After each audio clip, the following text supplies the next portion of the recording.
Hello students, welcome to Panchajanya IAS. ನಾನು ನವೀನ್ ಕುಮಾರ್. ಇವತ್ತಿನ the Hindu ಪತ್ರಿಕೆಯ ವಿಶ್ಲೇಷಣೆಗೆ ನಿಮಗೆಲ್ಲರಿಗೂ ಸ್ವಾಗತ. ಮೊದಲನೇ ವಿಷಯ, prime minister in his independence day speech emphasised self reliance or ಆತ್ಮನಿರ್ಭರತಾ in economy and security, announcing reforms like air defence systems, semiconductor chips, job schemes and nuclear energy expansion. ನಿನ್ನೆ ಆದಂತಹ ಸ್ವಾತಂತ್ರ್ಯೋತ್ಸವದ ಸಂದರ್ಭದಲ್ಲಿ ಪ್ರಧಾನಮಂತ್ರಿಯವರು ತಮ್ಮ ಭಾಷಣದಲ್ಲಿ ಆತ್ಮನಿರ್ಭರತೆಗೆ ಹೆಚ್ಚು ಒತ್ತು ನೀಡಿದ್ದಾರೆ. ಅದರಲ್ಲೂ ಆರ್ಥಿಕತೆ ಹಾಗೂ ಭದ್ರತಾ ಕ್ಷೇತ್ರದಲ್ಲಿ ನಾವು ಹೆಚ್ಚು ಸ್ವಾವಲಂಬಿ ಆಗಬೇಕು ಅಂತ ಕರೆ ನೀಡಿದ್ದಾರೆ.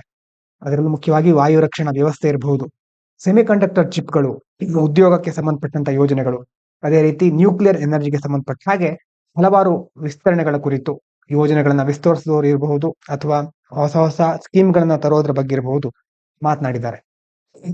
ಇನ್ನು ಮಿಷನ್ ಸುದರ್ಶನ್ ಚಕ್ರ ಏನಿದು ಅಂತಂದ್ರೆ, it aims to build an advanced air defence systems by 2035, protect both military and civilian assets and enable precise strikes, strengthening India strategic deterrence.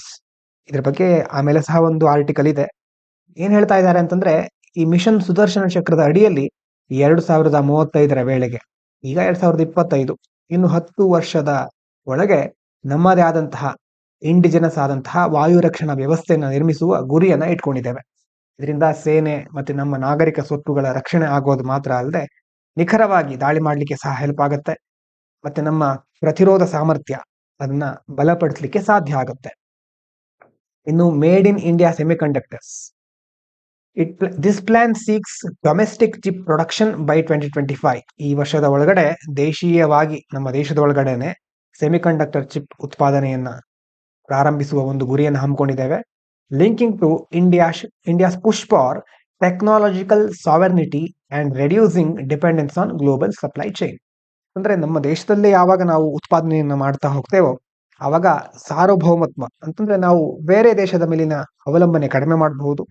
ಅದೇ ರೀತಿ ಗ್ಲೋಬಲ್ ಸಪ್ಲೈ ಚೈನ್, ಇಡೀ ಜಾಗತಿಕ ಪೂರೈಕೆ ಸರಪಳಿ ಇರುತ್ತಲ್ವಾ, ಅಂತಂದ್ರೆ ಚೀನಾದಿರಬಹುದು ಮತ್ತೆ ಬೇರೆ ಬೇರೆ ದೇಶಗಳಿಂದ ನಾವು ಹಲವಾರು ವಸ್ತುಗಳನ್ನ ತರಿಸ್ಕೊಳ್ತಾ ಇರ್ತೇವೆ, ಅವರು ನಮಗೆ ಪೂರೈಸ್ತಾ ಇರ್ತಾರೆ. ಈ ಸರಪಳಿಯ ಮೇಲೆ ಅವಲಂಬಿತರಾಗಿರೋದ್ರಿಂದ ಕೆಲವೊಂದು ಕಾನ್ಫ್ಲಿಕ್ಟ್ಗಳ ಸಂದರ್ಭದಲ್ಲಿ, ಕಾನ್ಫ್ಲಿಕ್ಟ್ ಅಂತಂದ್ರೆ ಈಗ ಯುದ್ಧ ಬರಬಹುದು ಅಥವಾ ಯಾವುದೇ ಒಂದು ಪ್ರಕೃತಿ ವಿಕೋಪ ಆಗಬಹುದು, ಅವಾಗ ಈ ಪೂರೈಕೆ ಸರಪಳಿ ಡಿಸ್ರಪ್ಟ್ ಆಗ್ಬಿಡುತ್ತೆ, ಅದು ಏರುಪೇರು ಆಗ್ಬಿಡುತ್ತೆ ಅಥವಾ ಅದಕ್ಕೆ ಅಡ್ಡಿ ಆಗ್ಬಿಡುತ್ತೆ. ಅವಾಗ ನಮಗೆ ಪೂರೈಕೆ ಆಗ್ತಾ ಇರತಕ್ಕಂಥ ಸಾಮಗ್ರಿಗಳು ಸಹ ಸರಿಯಾಗಿ ತಲುಪೋದಿಲ್ಲ. ಹೀಗಾಗಿ ಆ ಸಪ್ಲೈ ಚೈನ್ ಮೇಲಿನ ಅವಲಂಬನೆ ಕಡಿಮೆ ಮಾಡಿ ನಮ್ಮದೇ ಆದಂತಹ ರೋಬಸ್ಟ್ ಸಿಸ್ಟಮ್ಗಳನ್ನ, ಉತ್ಪಾದನಾ ಕೇಂದ್ರಗಳನ್ನ ಸ್ಥಾಪನೆ ಮಾಡಬೇಕು. ಆ ಮೂಲಕ ಸೆಮಿಕಂಡಕ್ಟರ್ ವಲಯದಲ್ಲಿ ಒಂದು ಜಾಗತಿಕ ಕೇಂದ್ರವಾಗಿ ಬೆಳಿಬೇಕು ಅನ್ನುವಂಥದ್ದು ಇಲ್ಲಿರುವ ಪಾಯಿಂಟ್ ನ ಅರ್ಥ. ಇನ್ನು ಮುಂದಿನ ವಿಚಾರ, the centre has propose to abolish the 12% and 28% GST slabs, retaining only 5% and 18% as main rates, with a lower 1% slab for few items and high 40% tax, Singh tax for select luxury Singh goods. ಕೇಂದ್ರ ಸರ್ಕಾರ GST ತೆರಿಗೆಯಲ್ಲಿ ಬೇರೆ ಬೇರೆ slabs ಗಳಂತಿದೆ. ಈಗ ಅದರಲ್ಲಿರುವಂತಹ 2 ಸ್ಲ್ಯಾಬ್ಗಳನ್ನ 12% ಮತ್ತೆ 28% ಸ್ಲ್ಯಾಬ್ಗಳನ್ನ ರದ್ದು ಮಾಡಲಿಕ್ಕೆ ಮುಂದಾಗ್ತಾ ಇದೆ. ಅದರ ಬದಲಾಗಿ 5% ಮತ್ತೆ 18% ಅನ್ನ ಮುಖ್ಯ ದರಗಳಾಗಿ ಉಳಿಸ್ಕೊಳ್ಳಿಕ್ಕೆ ಚಿಂತನೆ ನಡೆಸ್ತಾ ಇದ್ದಾರೆ. ಇದರಲ್ಲಿ ಕೆಲವು ವಸ್ತುಗಳಿಗೆ 1% ಅಷ್ಟು ಕಡಿಮೆ ದರ, ಮತ್ತೆ ಕೆಲವು ಐಷಾರಾಮಿ ಅಥವಾ ಹಾನಿಕಾರಕ ವಸ್ತುಗಳಿರುತ್ತೆ, ಉದಾಹರಣೆಗೆ ಆಲ್ಕೋಹಾಲು ಮತ್ತೆ ಬೇರೆ ಬೇರೆ ಸಿಗರೇಟ್ ಇಂಥವೆಲ್ಲ ಇರುತ್ತಲ್ವಾ, ಅದರ ಮೇಲೆ ಸಿನ್ ಟ್ಯಾಕ್ಸ್. ಆ ಸಿನ್ ಟ್ಯಾಕ್ಸ್ ಅಲ್ಲ, ಇದು ಸಿನ್ ಟ್ಯಾಕ್ಸ್. ಸಿನ್ ಟ್ಯಾಕ್ಸ್ ಅಂತಂದ್ರೆ 40% ಅಷ್ಟು ಅಂತಹ ವಸ್ತುಗಳ ಮೇಲೆ ಟ್ಯಾಕ್ಸ್ ಅನ್ನು ವಿಧಿಸುವ ಸಾಧ್ಯತೆ ಇದೆ. ಇನ್ನು under the new structure, 99% of items in the 12% slab will move to 5%. ಈಗ ಹೊಸ ಒಂದು ವ್ಯವಸ್ಥೆ ಅಡಿಯಲ್ಲಿ 99% ಅಷ್ಟು, ಮೊದಲು 12% ಸ್ಲ್ಯಾಬ್ ನ ಅಂಡರ್ ಅಲ್ಲಿ ಇರ್ತಿತ್ತಲ್ವಾ, ಅದರಲ್ಲಿ ಬಹುಪಾಲು ಅಂತಂದ್ರೆ 99% ಎಲ್ಲ 5%ಗೆ ಮೂವ್ ಆಗುತ್ತೆ. And 90% of items in the 28% slab will move to 18%. ಇನ್ನು 28% ಅದರಲ್ಲಿ ಆಲ್ಮೋಸ್ಟ್ 90ರಷ್ಟು ವಸ್ತುಗಳು, ಆ ಒಂದು ಐಟಮ್ಗಳು 18%ಗೆ ಮೂವ್ ಆಗುತ್ತೆ.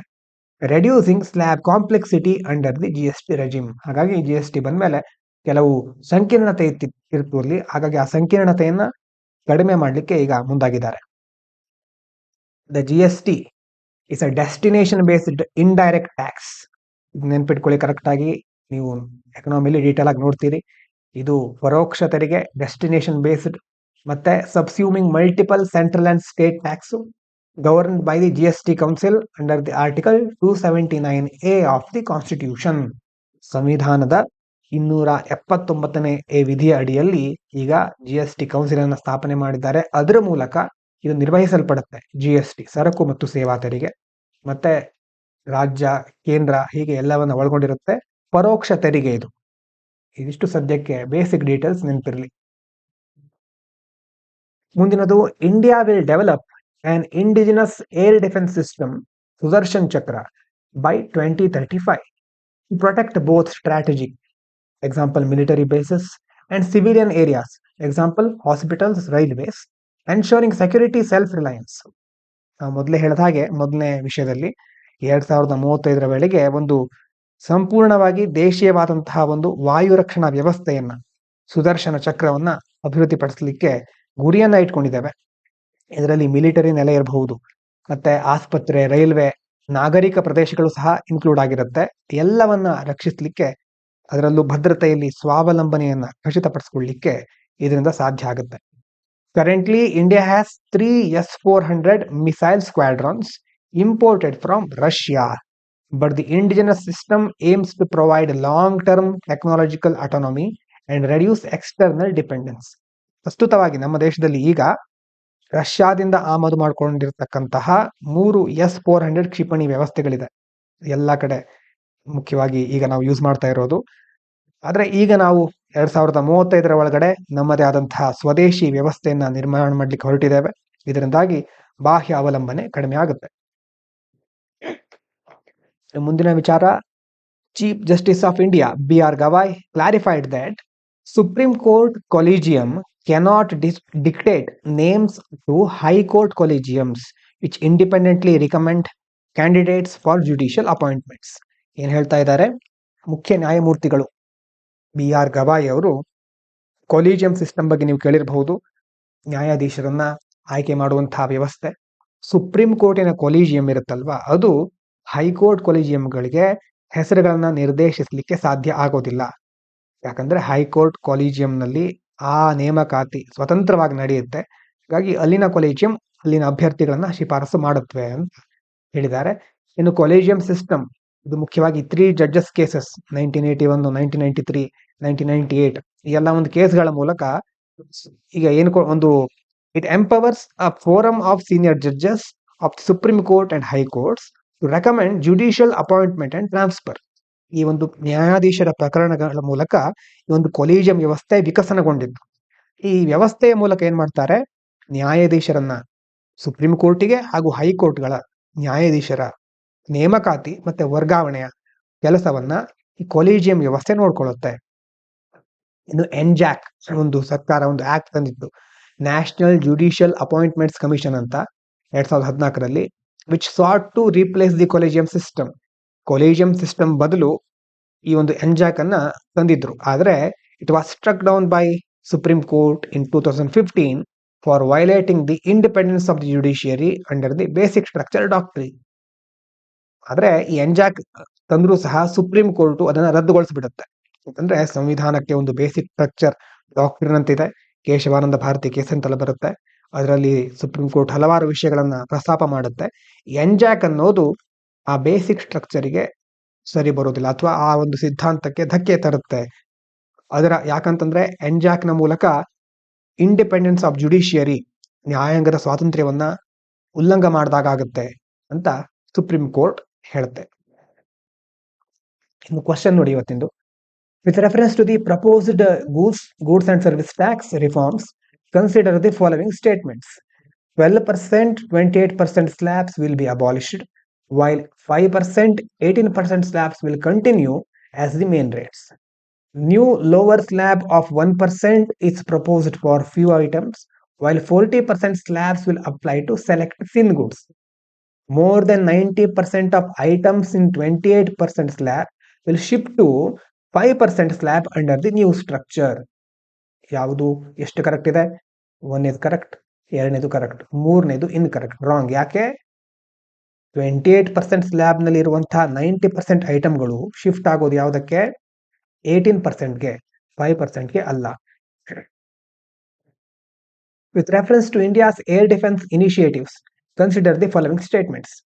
Proposed Sudarshan Chakra system to be developed by 2035 is designed to safeguard both strategic and civilian areas.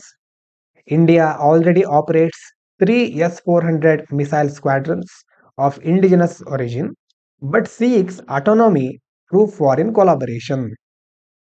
Indigenous origin ಅಂತ ಕೊಟ್ಟಿದ್ದಾರೆ. ಹೌದಾ ಇದು S-400 ಇಂಡಿಜಿನಸ್ ಅಲ್ಲ. ಹಾಗಾಗಿ ಒಂದು ಕರೆಕ್ಟ್, ಎರಡನೇದು ರಾಂಗ್. S-400 ಯಾವ ದೇಶದಿಂದ ನಾವು ಇಂಪೋರ್ಟ್ ಮಾಡ್ಕೊಂಡಿದ್ದೇವೆ? From Russia. With reference to judicial appointments in India, consider the following statements. Supreme Court Collegium can direct High Court Collegium to recommend specific names for judgeship. Can direct, ಹೌದಾ ಇದು? ಇದರ ಬಗ್ಗೆ ವಿಷಯ ಇತ್ತಲ್ವಾ, ಏನ್ ಹೇಳಿದ್ರು ಅವರು, B.R. ಗವಾಯಿ ಅವರು. The collegium system was crystallized through series of rulings known as the 3 judges cases. NJAC Act was struck down for violating the principle of judicial independence under the basic structure doctrine. ಯಾವ್ದು correct? ಒಂದನೇದು ಕರೆಕ್ಟಾ? ಅಲ್ಲ, ಒಂದನೇದು wrong. ಯಾಕೆ? Supreme Court collegium cannot dictate names to high court collegium. ಅದನ್ನೇ ಹೇಳಿದ್ದು ಮುಖ್ಯ ನ್ಯಾಯಮೂರ್ತಿಯವರು. 2 ಮತ್ತು 3ನೇ ಸ್ಟೇಟ್ಮೆಂಟ್ ಕರೆಕ್ಟ್. ಒಂದು ಆರ್ಟಿಕಲ್ ನೋಡೋಣ. The politics of insurgency, the decline of Naxalism. Naxalism ಬಗ್ಗೆ ಹಲವಾರು ಬಾರಿ ನೀವು ಕೇಳಿರಬಹುದು. ಲೆಫ್ಟ್ ವಿಂಗ್ ಎಕ್ಸ್ಟ್ರೀಮಿಸಂ ಅಂತ ಸಹ ಕರೀತಾರೆ. ಏನು ಬ್ಯಾಕ್ ಗ್ರೌಂಡ್ ನೋಡಿದ್ರೆ, insurgency and terrorism are global challenges. ನಮ್ಮ ಜಗತ್ತನ್ನ ಕಾಡ್ತಕ್ಕಂತಹ ಮುಖ್ಯ ಸಮಸ್ಯೆಗಳಲ್ಲಿ ಇನ್ಸರ್ಜೆನ್ಸಿ ಅಂದ್ರೆ ದಂಗೆ ಏಳೋದು, ದೊಡ್ಡ ದೊಡ್ಡ ಗುಂಪಿನ ಮೂಲಕ ಸಂಘರ್ಷಗಳನ್ನ ಮಾಡೋದು, ಇನ್ನು ಭಯೋತ್ಪಾದಕತೆ, ಇದೆಲ್ಲ ಚಾಲೆಂಜಸ್ ಆಗ್ಬಿಟ್ಟಿದೆ, ಗ್ಲೋಬಲ್ ಚಾಲೆಂಜಸ್ ಇದು. ಆಫ್ಟರ್ 9/11 ಅಟ್ಯಾಕ್ ನಿಮ್ಗೆ ನೆನಪಿರಬಹುದು, terrorism became the world's biggest security issue.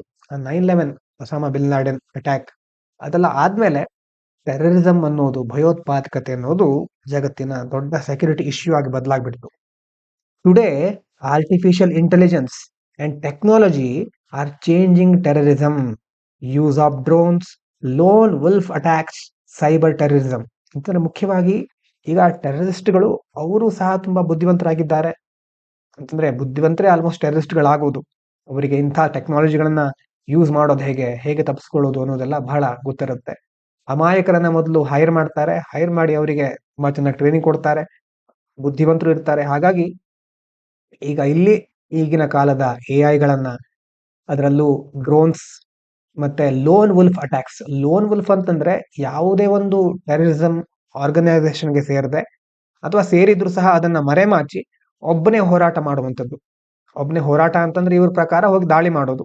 ಹಾಗಾಗಿ ಆ ದಾಳಿ ಮಾಡೋದಿರ್ಬಹುದು. ಮತ್ತೆ ಸೈಬರ್ ಟೆರರಿಸಂ ಇದು ಸಹ ಜಾಸ್ತಿ ಆಗುತ್ತೆ.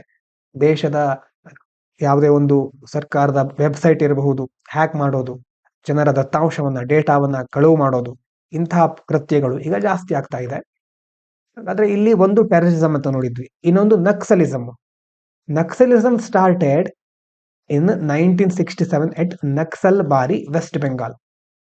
ಕಮ್ಯುನಿಸ್ಟ್ ಐಡಿಯಾಲಜಿ, ಇದ್ರ ಬಗ್ಗೆ ನೀವು ಡೀಟೇಲ್ ಆಗಿ ಇಂಟರ್ನಲ್ ಸೆಕ್ಯೂರಿಟಿಯಲ್ಲಿ ನೋಡ್ತೀರಿ. ಆ ಕಮ್ಯುನಿಸ್ಟ್ ಐಡಿಯಾಲಜಿ ಅದ್ರ ಮೂಲಕ ಏನ್ ಮಾಡ್ತಾರೆ, ಅವ್ರ ಪ್ರಕಾರ ಸರ್ಕಾರ ಇರಲೇಬಾರದು, ನಮ್ಮನ್ನು ಆಳುವ ವರ್ಗ ಅಂತ ಮತ್ತೊಂದಿರುತ್ತೆ, ಅವರಿಂದಾಗೆ ದಬ್ಬಾಳಿಕೆ ಆಗ್ತಾ ಇದೆ, ಎಲ್ರಿಗೂ ಸಮಾನವಾಗಿ ಪ್ರತ್ಯೇಕವಾದ ಸ್ಥಾನಮಾನ, ತಮ್ಮನ್ನೇ ಸಪರೇಟ್ ಆಗಿ ನಮಗೆ ಆಳ್ಕೊಳ್ಳಿಕ್ ಬಿಡಿ, ಸರ್ಕಾರವನ್ನ ಕಿತ್ತು ಹಾಕೋದು ಅಧಿಕಾರದಿಂದ, ಹೀಗೆ ಹಲವಾರು ಅವರ ಸಿದ್ಧಾಂತಗಳಿರುತ್ತೆ. ಅದು ವೆಸ್ಟ್ ಬೆಂಗಾಲ್ನಲ್ಲಿ ಮೊದಲನೇ ಬಾರಿ ಸ್ಟಾರ್ಟ್ ಆಗುತ್ತೆ. ಅಲ್ಲಿ ಲೀಡರ್ಸ್ ಚಾರು ಮಜುಂದಾರ್, ಕಾನು ಸನ್ಯಾಲ್ ಅನ್ನೋರೆಲ್ಲ they mobilise tribal and rural poor against inequality and exploitation. ಅಲ್ಲಿ ಆಗ್ತಾ ಇರತಕ್ಕಂತಹ ದಬ್ಬಾಳಿಕೆ ಆಗಿರಬಹುದು, ಅಸಮಾನತೆ ವಿರುದ್ಧ ಹಳ್ಳಿಯ ಮತ್ತೆ ಅಲ್ಲಿನ ಬುಡಕಟ್ಟು ಜನಾಂಗದವರನ್ನ ಅವರು ಮೊಬಿಲೈಸ್ ಮಾಡ್ತಾರೆ, ಸರ್ಕಾರದ ವಿರುದ್ಧ ಎತ್ಕಟ್ತಾರೆ. It spread in central and eastern India. ಅದು ಆಮೇಲೆ ನಮ್ಮ ಭಾರತದ ಈಸ್ಟರ್ನ್ ಪಾರ್ಟ್ ಗೊತ್ತಿದೆ ಅಲ್ವಾ, ಪೂರ್ವ ಭಾಗ ಮತ್ತೆ ಸೆಂಟ್ರಲ್ ಇಂಡಿಯಾ, ಈ ಒಂದು ಭಾಗದಲ್ಲಿ ಜಾಸ್ತಿ ಹರಡ್ತಾ ಹೋಗುತ್ತೆ. ಅದಕ್ಕೆ ರೆಡ್ ಕಾರಿಡಾರ್ ಅಂತ ಕರೀತಾರೆ.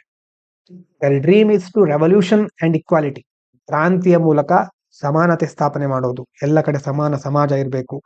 ಮತ್ತೆ ಆ ಒಂದು ಸಮಾನತೆಯನ್ನ ಉದ್ದೇಶವಾಗಿ ಇಟ್ಕೊಂಡ್ರು ಸಹ ರಿಯಾಲಿಟಿ ಏನಾಗ್ಬಿಡ್ತು, ಅವರು ವೈಲೆನ್ಸ್ ಕ್ರಾಂತಿಯ ಮಾರ್ಗವನ್ನ ಹಿಡ್ಕೊಂಡಿರೋದ್ರಿಂದ ಕ್ರಾಂತಿಗೆ ಅವರವರ ಡೆಫಿನೇಷನ್ ಇರುತ್ತೆ. ನಾವು ಕ್ರಾಂತಿಗೆ ಕೊಟ್ಟ ವ್ಯಾಖ್ಯಾನ ಬೇರೆ ಆಗಿರಬಹುದು. ಅವರ ಪ್ರಕಾರ ಕ್ರಾಂತಿ ಅಂತಂದ್ರೆ ಸರ್ಕಾರದಲ್ಲಿರುವ ಮುಖ್ಯ ವ್ಯಕ್ತಿಗಳನ್ನ ಕೊಲ್ಲೋದಾಗಿರಬಹುದು. ಹೀಗೆ killings, extortion, parallel governance in forest areas, ಈಗ ಅವರು ತಮ್ಮದೇ ಆದ ಹಿಂಸಾತ್ಮಕ ಕೃತ್ಯಗಳನ್ನ ಕ್ರಾಂತಿಯ ಮಾರ್ಗವಾಗಿ ಬಳಸ್ಕೊಳ್ತಾರೆ. ಇನ್ನು ರೈಸ್ ಅಂಡ್ ಡಿಕ್ಲೈನ್, ಈ ಒಂದು ನಕ್ಸಲ್ ಬಾರಿ ಮೂವ್ಮೆಂಟ್ ಶುರು ಆಗುತ್ತಲ್ವಾ 1967 ಅಲ್ಲಿ. ಶುರು ಆಗಿ ಒಂದು 10-20 ವರ್ಷ, 1990s ತನಕ, ಆಲ್ಮೋಸ್ಟ್ 25-30 ವರ್ಷದ ತನಕ ತುಂಬಾ ಅದು ಪೀಕ್ ಅಲ್ಲಿ ಇರುತ್ತೆ. ಎಲ್ಲ ಕಡೆ ನಕ್ಸಲಿಸಂ ಸ್ಪ್ರೆಡ್ ಆಗಿರುತ್ತೆ. Naxalism had strong support in parts of Andhra Pradesh, Bihar, Chhattisgarh, Jharkhand, Odisha, West Bengal. ಇಲ್ಲಿ ನೋಡಿದ್ರಲ್ವಾ ಭಾರತದ ನಕಾಶೆ ಹೀಗಿದೆ ಅಂತಂದ್ರೆ, ಈಗ ಈ ಒಂದು ಭಾಗದಲ್ಲಿ, ಈ ಫುಲ್ ಈಸ್ಟರ್ನ್ ಪಾರ್ಟ್ ಅಲ್ಲಿ ಜಾಸ್ತಿ ಸ್ಪ್ರೆಡ್ ಆಗ್ಬಿಡ್ತು. ಆವಾಗ ಎಲ್ಲ ಕಡೆ ಅದಕ್ಕೆ ಸಪೋರ್ಟ್ ಸಿಗ್ತಾ ಇತ್ತು. ಅದಾದ್ಮೇಲೆ ಡಿಕ್ಲೈನ್ ಶುರು ಆಯ್ತು. Ideological appeal as violence increase, ಅವರ ಒಂದು ವೈಲೆನ್ಸ್ಗೆ ಅಪೀಲ್ ಮಾಡ್ತಾ ಇದ್ರಲ್ವಾ, ಅದು ನಿಧಾನವಾಗಿ ಡಿಕ್ರೀಸ್ ಆಗ್ತಾ ಹೋಗುತ್ತೆ. Failure to deliver development or real solution, ಆದ್ರೆ ಅದಾದ ನಂತರ ಇವರು ಕ್ರಾಂತಿ ಮಾರ್ಗವನ್ನ ಹಿಡ್ಕೊಂಡಿದ್ರು, ಆದ್ರೆ ಅದರಿಂದ ಸಹ ಸೊಲ್ಯೂಷನ್ ಸಿಗಲ್ಲ ಅಂತ ಹಲವಾರು ಜನರಿಗೆ ಮನವರಿಕೆ ಆಗ್ಲಿಕ್ಕೆ ಶುರುವಾಗುತ್ತೆ. ಸ್ಟ್ರಾಂಗ್ ಸೆಕ್ಯೂರಿಟಿ ಫೋರ್ಸ್ ಆಕ್ಷನ್, ಅದೇ ಸಂದರ್ಭದಲ್ಲಿ ಸರ್ಕಾರ ತನ್ನ ಭದ್ರತಾ ಪಡೆಗಳನ್ನ ಇನ್ನಷ್ಟು ಬಲಗೊಳಿಸುತ್ತೆ. ಸ್ಟೇಟ್ ಡೆವಲಪ್ಮೆಂಟ್ ಎಫರ್ಟ್, ಒಂದು ಕಡೆ ಭದ್ರತಾ ಪಡೆಗಳನ್ನ ಬಲಪಡಿಸೋದು, ಇನ್ನೊಂದು ಕಡೆ ಹಿಂದುಳಿದಿರ್ತಿತ್ತಲ್ವಾ ಈ ಒಂದು ಏರಿಯಾಗಳು, ಆ ಒಂದು ಏರಿಯಾಗಳನ್ನ ಡೆವಲಪ್ ಮಾಡೋದ್ರ ಕಡೆ ಸಹ ಸರ್ಕಾರ ಮುಂದಾಗತ್ತೆ. Internal splits and leadership crisis, ಅಂದ್ರೆ ಎಷ್ಟೋ ಸಾರಿ ಎನ್ಕೌಂಟರ್ನ ಮೂಲಕ ನಕ್ಸಲ್ ಮುಖಂಡರನ್ನ ಹತ್ಯೆ ಮಾಡ್ಬಿಡ್ತಾರೆ. ಆ ಲೀಡರ್ ಹತ್ಯೆ ಆದ್ಮೇಲೆ ನೆಕ್ಸ್ಟ್ ಯಾರು ಲೀಡರ್ ಆಗ್ಬೇಕು ಅನ್ನೋದ್ರ ಬಗ್ಗೆ ಅವರಲ್ಲೇ ಒಂದು ಇಂಟರ್ನಲ್ ಆಗಿ ಸ್ಪ್ಲಿಟ್ ಆಗುತ್ತೆ. ಯಾಕಂದ್ರೆ ಭಿನ್ನಾಭಿಪ್ರಾಯಗಳು ಎದುರಾಗುತ್ತೆ, ಲೀಡರ್ಶಿಪ್ ಕ್ರೈಸಿಸ್ ಎದುರಾಗುತ್ತೆ. ಇನ್ನು ಈಗ ಕರೆಂಟ್ ಸಿಚುವೇಶನ್ ಏನಿದೆ, Indian government launched major anti Naxal offensive in 2009, operation green hunt ಅಂತ ಕರೀತಾರೆ. ನಕ್ಸಲರ ವಿರೋಧಿ ಕಾರ್ಯಾಚರಣೆ ಇದು. ಆವಾಗಿಂದ ವೈಲೆನ್ಸ್ ಹ್ಯಾಸ್ ಫಾಲನ್ ಶಾರ್ಪ್ಲಿ, ಆ ಒಂದು ಕಾರ್ಯಾಚರಣೆಯಿಂದಾಗಿ ಹಿಂಸಾತ್ಮಕ ಕೃತ್ಯಗಳು ತುಂಬಾ ಕಡಿಮೆ ಆಗಿವೆ. In 2022, home minister declared India is in the final stage of eliminating Naxalism.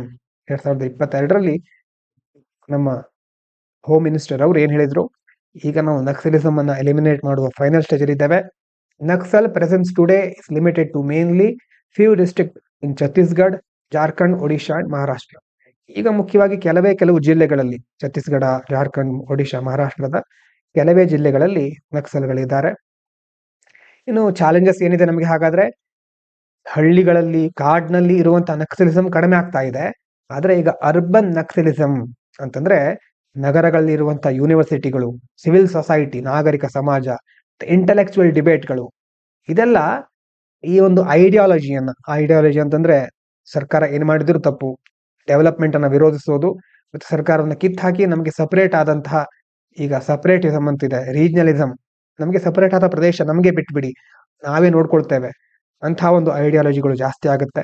ಯೂನಿವರ್ಸಿಟಿಗಳ ಮೇಲೆ ಅಂತಹ ಒಂದು ಪ್ರಭಾವಗಳು ಜಾಸ್ತಿ ಆಗ್ತಾ ಇವೆ. ಸೋಷಿಯೋ ಎಕನಾಮಿಕ್ ಇಶ್ಯೂಸ್, ಅದರಲ್ಲೂ ಪವರ್ಟಿ, ಬಡತನ, ಲ್ಯಾಂಡ್ ಏಲಿಯನೇಷನ್, ಅವರ ಭೂಮಿಯಿಂದ ಅವರನ್ನ ಹೊರದೂಡೋದು, ಟ್ರೈಬಲ್ ಡಿಸ್ಪ್ಲೇಸ್ಮೆಂಟ್, ಮುಖ್ಯವಾಗಿ ಬುಡಕಟ್ಟು ಜನಾಂಗದವರನ್ನ ಡಿಸ್ಪ್ಲೇಸ್ ಮಾಡೋದು, ಬೇರೆ ಕಡೆ ಸ್ಥಳಾಂತರಿಸೋದು, lack of development still fuel local resentment, ಅಂತಂದ್ರೆ ಡೆವಲಪ್ಮೆಂಟ್ ಇನ್ನು ಆಗೋದೇ ಇಲ್ಲ, ಹೇಳ್ತಾ ಇರ್ತಾರೆ ಸರ್ಕಾರ ಯೋಜನೆಯನ್ನ ತಂದಿರುತ್ತೆ, ಇದರಲ್ಲಿ ಕೇವಲ ನಕ್ಸಲರದ್ದು ಮಾತ್ರ ತಪ್ಪು ಅಂತ ನಾವು ಹೇಳಲಿಕ್ಕೆ ಆಗೋದಿಲ್ಲ.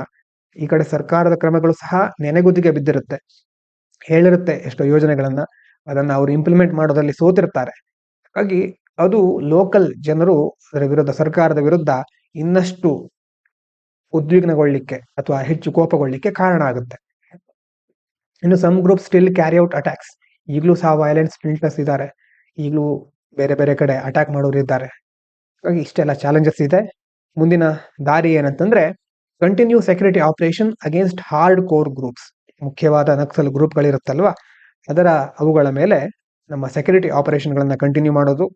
ಸೈಮಲ್ಟೇನಿಯಸ್ಲಿ ಅಡ್ರೆಸ್ ರೂಟ್ ಕಾಸಸ್, ಏನು ಇಷ್ಟೆಲ್ಲ ದೊಡ್ಡ ಮಟ್ಟದಲ್ಲಿ ನಕ್ಸಲ್ ಮೂವ್ಮೆಂಟ್ ಬೆಳಿಲಿಕ್ಕೆ ಕಾರಣ, ಆ ಒಂದು ಮುಖ್ಯವಾದ ರೂಟ್ ಕಾಸ್ ಇರುತ್ತಲ್ವಾ, ಅದನ್ನ ಸರಿಯಾಗಿ ಮೊದಲು ನಾವು ನಿರ್ವಹಿಸಬೇಕು. ಪವರ್ಟಿ and under development in tribal areas. ಏನು ಕಾರಣಗಳು ಹಾಗಾದ್ರೆ ಮುಖ್ಯವಾದದ್ದು ಅಂತಂದ್ರೆ, ಮೊದಲನೇದು ಬಡತನ ಮುಖ್ಯವಾದ ಕಾರಣ ಅಂತಂದ್ರೆ, ಎರಡನೇದು ಅಂಡರ್ ಡೆವಲಪ್ಮೆಂಟ್ ಅಂತಂದ್ರೆ ಎಷ್ಟು ಡೆವಲಪ್ಮೆಂಟ್ ಅಂತ ಹೇಳಿರ್ತಾರೋ ಅಥವಾ ಸರ್ಕಾರದ ಯೋಜನೆ ಹೇಳುವ ರೀತಿಯಲ್ಲಿ ಇಂಪ್ಲಿಮೆಂಟ್ ಆಗಿರೋದಿಲ್ಲ. ಟ್ರೈಬಲ್ ಏರಿಯಾಸ್ಗಳು ತುಂಬಾ ಹಿಂದುಳಿದು ಬಿಟ್ಟಿರುತ್ತವೆ, ಅಂಡರ್ ಡೆವಲಪ್ಮೆಂಟ್ ಆಗಿರುತ್ತವೆ. ಇನ್ನು land reforms and forest rights for tribal communities, ಅದರಲ್ಲೂ ಬುಡಕಟ್ಟು ಜನಾಂಗದವರಿಗೆ ಅವರ ಭೂ ಸುಧಾರಣೆ ಕಾಯ್ದೆ ಇರಬಹುದು ಅಥವಾ ಅವರ ಫಾರೆಸ್ಟ್ ರೈಟ್ಸ್ ಗಳನ್ನ ಸರಿಯಾಗಿ ಕೊಡೋದು. Education, health care, jobs and infrastructure. ಈಗ ಒಂದು ಕಡೆಯಿಂದ ಇನ್ನೊಂದು ಕಡೆ ಡಿಸ್ಪ್ಲೇಸ್ ಮಾಡಿದ್ದಾರೆ ಅಂತ ಇಟ್ಕೊಳ್ಳಿ ಒಂದು ಜನಾಂಗದವರನ್ನ, ಆವಾಗ ಏನೋ ಸಮಸ್ಯೆ ಬರುತ್ತೆ. ಎಜುಕೇಶನ್, ಇನ್ನೊಂದು ಕಡೆ ಸ್ಥಳಾಂತರ ಆದವರಿಗೆ ಶಿಕ್ಷಣ ಅದನ್ನ ಪಡ್ಕೊಳ್ಳೋದು ಹೇಗೆ, ಮತ್ತೆ ಅವರ ಹೆಲ್ತ್ ಕೇರ್ ಆರೋಗ್ಯ ವ್ಯವಸ್ಥೆ, ಮತ್ತೆ ಅವರಿಗೆ ಜಾಬ್ ಹೇಗೆ ಕೊಡೋದು, ಅದೇ ರೀತಿ ಮೂಲ ಸೌಕರ್ಯಗಳು ಸರಿಯಾಗಿದೆಯಾ, ಎಲ್ಲಾ ಸಮಸ್ಯೆಗಳು ಎದುರಾಗುತ್ತೆ. ಹಾಗಾಗಿ ಈ ಸಮಸ್ಯೆಗಳನ್ನ ಮೊದಲು ಸರ್ಕಾರ ಪರಿಹರಿಸಬೇಕು. ಅದರ ಜೊತೆ ಸೆಕ್ಯೂರಿಟಿ ಆಪರೇಷನ್ಸ್ ಗಳನ್ನು ಸಹ ಕಂಟಿನ್ಯೂ ಮಾಡಬೇಕು. ಇನ್ನು focus on heart and minds, not just guns. ಅಂದ್ರೆ ಎನ್ಕೌಂಟರ್ ಮಾಡಿ ಅವರನ್ನ ಮುಗಿಸ್ಬಿಡೋದಲ್ಲ, ಅವರ ಮನವೊಲಿಕೆಗೆ ಪ್ರಯತ್ನ ಮಾಡಬೇಕು. ಅವರ ಮನಸ್ಸನ್ನ ಪರಿವರ್ತಿಸ್ಲಿಕ್ಕೆ, ಅವರ ತಲೆಯಲ್ಲಿರುವಂತಹ ವಿಚಾರವನ್ನ ಬದಲಾಯಿಸಲಿಕ್ಕೆ ಮುಂದಾಗಬೇಕು. ಇವಿಷ್ಟು ಮುಖ್ಯವಾಗಿ ನಾವು ನೋಡ್ಬೇಕಾದಂತಹ ವಿಚಾರಗಳಾಗಿತ್ತು. ಮುಂದಿನ ಅನಾಲಿಸಿಸ್ ಸೋಮವಾರ ಇರುತ್ತೆ. ನಾಳೆ ಭಾನುವಾರ ಆಗಿರೋದ್ರಿಂದ ಅನಾಲಿಸಿಸ್ ಇರೋದಿಲ್ಲ.